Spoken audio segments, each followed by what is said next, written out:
Hello friends, welcome to UGC NET preparation strategy.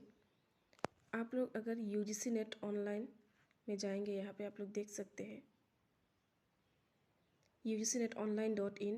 इस website में आप लोगों का जो नेशनल फेलोशिप है, national fellowship for schedule caste students, national fellowship for other backward classes, Maulana Azad national fellowship for minority students, तो आप लोग इस वेबसाइट में जाना पड़ेगा। मेन वेबसाइट में सिर्फ रिज़ल्ट दिया होता है या फिर आप लोगों का जो लिस्ट होता है वो सिर्फ लिस्ट देंगे। मैंने इस वेबसाइट का लिंक डिस्क्रिप्शन में दे दिया है, आप लोग देख सकते हैं। यहाँ पे आने के बाद आप लोगों को एक बात हमेशा याद रखना चाहिए कि नेशनल फेलोशिप जो होता है ये अभी अप्लाई करना पड़ता है या नहीं। अगर हम लोग 3-4 साल पहले की बात करें तो नेशनल फेलोशिप के लिए NFSC हो या NFOBC हो या MANF हो, इसके लिए हमें फॉर्म फिलअप करना पड़ता था, ऐसा कुछ करना पड़ता था जैसे नेट होने के बाद करना पड़ता था। लेकिन अभी आप लोग देखेंगे, अभी आप लोगों को कुछ फिलअप नहीं करना है, सिर्फ नेट की रिज़ल्ट के वाइज ही ये सब फेलोशिप देते हैं।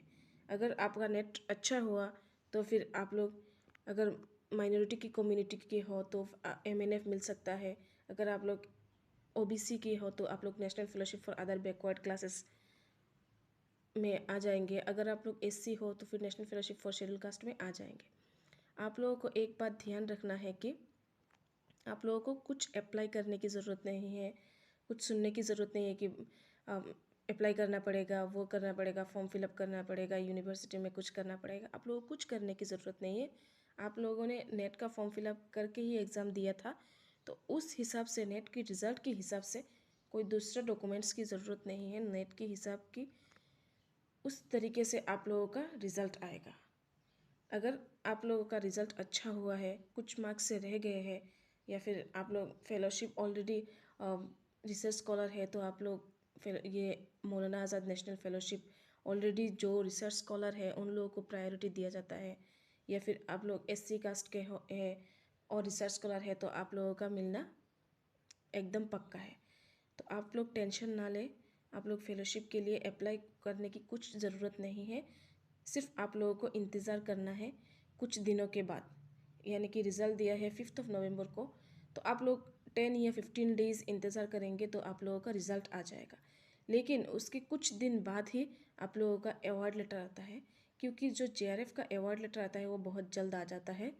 लेकिन जो नेशनल फेलोशिप है, मौलाना आज़ाद नेशनल फेलोशिप या फिर NFSC है या फिर NFOBC है, इनका अवार्ड लेटर थोड़ा लेट होता है, 1-2 मंथ जाता है। लेकिन फेलोशिप आप लोगों को रिज़ल्ट की डेट से ही 5 नवंबर से ही मिलेगा, लेकिन थोड़ा लेट होता है। और मैक्सिमम आप लोग 15 डेज़ इंतज़ार कर सकते हैं, आप लोगों का भी लिस्ट आ जाएगा। आप लोग यहाँ पे जाएंगे तो देख सकते हैं सारा फेलोशिप का डिटेल्स दिया हुआ है, लास्ट ईयर, इससे पहले ईयर की सब कुछ यहाँ पे दिया हुआ है। इस वेबसाइट ही फेलोशिप के लिए, नेशनल फेलोशिप के लिए मेन वेबसाइट है। यहाँ पे award letter, cut off award letter तो हमें चाहिए फेलोशिप ज्वाइन करने के लिए, इसलिए आप लोगों को मैं फिर से बता रही हूँ कि आप लोगों को कुछ अप्लाई करने की ज़रूरत नहीं है, कुछ फॉर्म फिल करने की ज़रूरत नहीं है। सिर्फ आप लोग, अगर आप लोगों का नेट अच्छा हुआ, JRF थोड़ा मार्क्स के लिए रह गए तो आप लोग इंतज़ार कीजिए, सिर्फ इंतज़ार कीजिए 10 डेज़ या 15 डेज़ का, नेट से लेकर 10 डेज़ 15 डेज़ का। क्योंकि पिछले बार 9 डेज़ बाद ही आप लोगों का आप लोगों का नहीं, जिन जिन का एग्ज़ाम दिया था, या फिर आप लोग के अगर कोई भी अगर लास्ट टाइम भी फेलोशिप के लिए क्वालिफाइड हुए हैं तो आप 9 डेज़ बाद ही, रिज़ल्ट के 9 डेज़ बाद ही मिला है, तो इस बार हो सकता है 15 डेज़ मैक्सिमम फेलोशिप का लिस्ट आ जाएगा। अगर वीडियो अच्छा लगे तो लाइक, शेयर एंड